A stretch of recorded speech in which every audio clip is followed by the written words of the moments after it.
CPI നിലപാട് വന്ദേ മാതരം ഇന്ത്യയുടെ ദേശീയ ഗാനം അല്ല എന്നാണ്. ഇന്ത്യക്ക് ദേശീയ ഗാനമായിട്ട് ഒന്നേ ഉള്ളൂ, അത് ജനഗണമനയാണ്. അതല്ലാതെ മറ്റൊന്നും ഇന്ത്യൻ ദേശീയ ഗാനമല്ല. അത് കമ്മ്യൂണിസ്റ്റ് പാർട്ടിക്കറിയാം, ഈ നാടിനറിയാം. പക്ഷേ BJPക്ക് അറിയില്ല.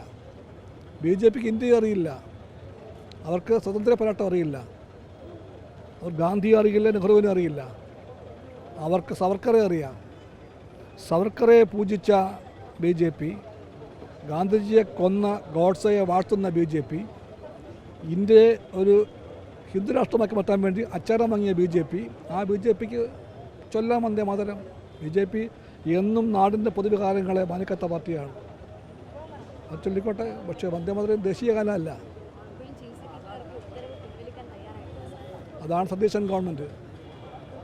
സതീശൻ ഗവൺമെൻറ്റിന് രണ്ട് മുഖമുണ്ട്.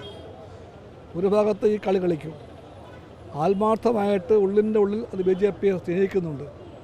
അതുകൊണ്ട് BJPയോട് ഉള്ള നയസമയത്തെ തെളിവാണ് ഈ കള്ളത്തരം. ഇത് കള്ളത്തരമാണ്, കാപട്യമാണിത്. സതീശൻ ഗവൺമെൻറ്റിന്, UDF ഗവൺമെൻറ്റിന് അന്തസ്സുണ്ടെങ്കിൽ, ദേശീയ ബോധമുണ്ടെങ്കിൽ പ്രഖ്യാപിക്കണം ഞങ്ങൾ ചൊല്ലില്ല എന്ന്. അതുപോലെ അടിയന്തരമായിട്ടും ആ ഓർഡർ പിൻവലിക്കണം. പിൻവലിക്കാത്തതിൻ്റെ അർത്ഥം മറ്റൊന്നുമല്ല, ഈ ഗവൺമെൻറ്റിന് BJPയോട് ആത്മാർത്ഥമായ വിധേയത്വമുണ്ട്.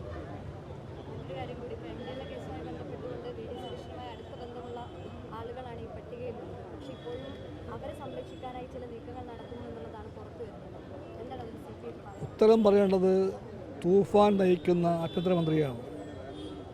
അദ്ദേഹം പറയുന്നു ഈ മാഫിയയെ പിടിച്ചു കെട്ടുമെന്ന് പറയുന്നു.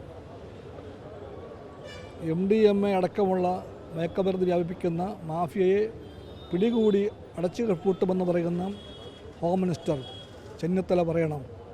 അദ്ദേഹം കാണുന്നില്ലേ, മുഖ്യമന്ത്രിയുടെ തോളിൽ കൈയിടുന്ന ആൾക്കാർ MDMA വിൽക്കുന്നു. അവർ MDMAയുടെ നടത്തിപ്പുകാരായിക്കൊണ്ടിരിക്കുന്നു. ഈ മാഫിയ വാഴ്ചയെ ഒരു ഭാഗത്ത് കയറി വിട്ടുകൊണ്ട് അദ്ദേഹം തൂഫാൻ നടപ്പിലാക്കുമോ? തൂഫാൻ നടപ്പിലാക്കുമെങ്കിൽ ഉടനെ പിടികൂടേണ്ടത് അവരെയാണ്. സതീശൻ്റെ ബന്ധുക്കളായ, കൂട്ടുകാരായ, അദ്ദേഹത്തിൻ്റെ കൂടെ ഇഫ്താറിൽ പങ്കെടുക്കുന്ന ഉറ്റ ബന്ധുക്കളായ സുഹൃത്തുക്കളെ പിടികൂടണം. അവരെ പിടികൂടാതെ ജയ് തൂഫാൻ പറഞ്ഞാൽ അത് തട്ടിപ്പാണ്. തൂഫാനാകണമെങ്കിൽ ആദ്യം പിടിക്കേണ്ടത് മുഖ്യമന്ത്രിയുടെ അകത്തും പുറത്തും സ്വാധീനമുള്ള ഇത്തരം ആൾക്കാരെയാണ്. അത് വൈകാൻ പാടില്ല. അങ്ങനെയല്ല അന്ന് അല്ലല്ലോ. ഇപ്പോൾ കണ്ടല്ലോ, ഈ മുഖ്യമന്ത്രിയുടെ ഇഫ്താർ പാർട്ടിക്കകത്ത് ഇവരെ കണ്ടു. മലബാറിൽ എത്തിയവരിൽ അവിടെ നിന്നല്ലാത്ത ആൾക്കാർ 2-3 പേരേ ഉള്ളൂ. സതീശനും 3 പേരും. അത് സതീശനും കഴിഞ്ഞ ബാക്കി ഇവരാണ്, ഈ കൂട്ടരാണ്. ഇവർക്കെന്താ പ്രാധാന്യം? ഇത്രയേറെ പ്രാധാന്യം കൊടുത്തുകൊണ്ട് പ്രിയപ്പെട്ടവരായിട്ട് വാഴ്ത്തപ്പെട്ടവരെ പോലെ ഇഫ്താറിലേക്ക് വിളിക്കൽ ഇവരാരാണ്? ഇവരുമായി എന്താ ബന്ധം മുഖ്യമന്ത്രിക്ക്? ആ ബന്ധം അവിശുദ്ധ ബന്ധമാണ്. ആ ബന്ധം അവിഹിത ബന്ധമാണ്. ആ ബന്ധം മാഫിയ ബന്ധമാണ്.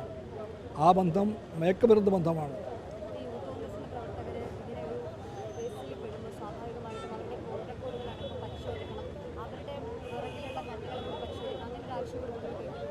അല്ല, തൂഫാൻ എന്ന് പറയുന്ന ക്യാമ്പയിൻ നല്ല ക്യാമ്പയിനാണ്.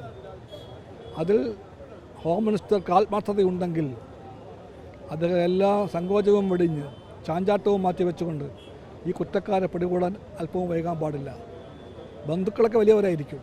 സ്വന്തവും ബന്ധവും നോക്കി അദ്ദേഹം മുട്ടുകുത്തുമെങ്കിൽ, കവാത്ത് മറക്കുമെങ്കിൽ അദ്ദേഹം നാളെ കാലത്തെ പറയണം തൂഫാൻ നിർത്തിയെന്ന് പറയണം.